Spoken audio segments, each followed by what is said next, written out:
মোৰ নাম ৱাছিম আকৰাম। মই SLD হাইস্কুলৰ ৭ম শ্ৰেণীৰ ছাত্ৰ।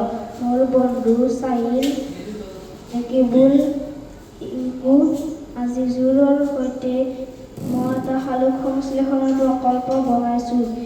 এই প্ৰকল্পৰ জৰিয়তে আমি ৰাইজক সালোক সংশ্লেষণৰ প্ৰয়োজনীয়তাৰ বিষয়ে অৱগত কৰিব বিচাৰিছোঁ। উদ্ভিদৰ শিপে দিনৰ ভাগত খনিজ লৱণ আৰু পানী শোষণ কৰে।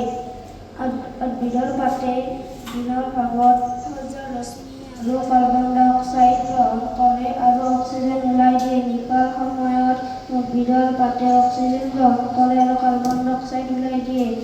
এইদৰে উদ্ভিদে খাদ্য প্ৰস্তুত কৰে। ইয়াকে সালোক সংশ্লেষণ বোলে। পৃথিৱীৰ সকলো জীৱৰ খাদ্যৰ বাবে প্ৰত্যক্ষ বা পৰোক্ষভাৱে সেউজীয়া উদ্ভিদৰ ওপৰত নিৰ্ভৰশীল। সালোক সংশ্লেষণে হ'ল এই উদ্ভিদসমূহৰ খাদ্য উৎপাদনৰ একমাত্ৰ প্ৰক্ৰিয়া। সালোক সংশ্লেষণৰ প্ৰয়োজনীয়তা বায়ুমণ্ডলৰ অক্সিজেনৰ ভাৰসাম্যতা বজাই ৰাখে। খাদ্য উৎপাদনৰ বাবে প্ৰয়োজনীয় শক্তিৰ সঞ্চয় কৰি ৰাখে। কাৰ্বন ডাই অক্সাইড শোষণ কৰি ইয়াৰ পৰিমাণ নিয়ন্ত্ৰণ কৰে।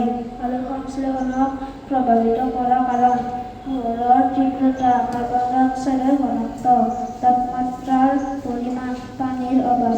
ধন্যবাদ।